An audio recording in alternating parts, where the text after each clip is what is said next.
Je me souviens, gamin, au cours de la guerre 14-18, j'avais 10 ans.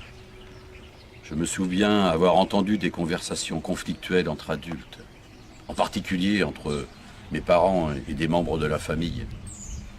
J'ai su la raison beaucoup plus tard, de la bouche de ma grand-mère. Il nous avait été expliqué que grand-père était mort à la guerre.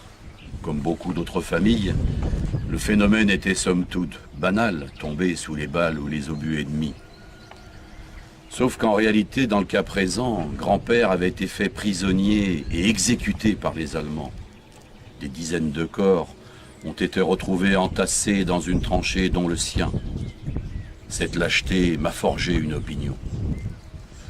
Les échanges verbaux familiaux tournaient à l'affrontement sous prétexte qu'une minorité reprochait à une majorité d'entre eux d'avoir refusé la proposition de s'organiser en réseau pour combattre l'ennemi.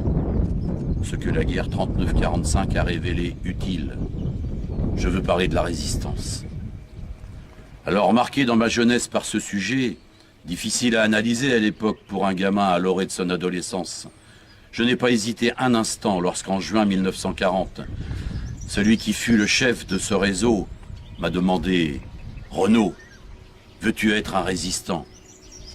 Sans réfléchir un instant, j'ai répondu un oui engagé pour la mémoire de mon grand-père.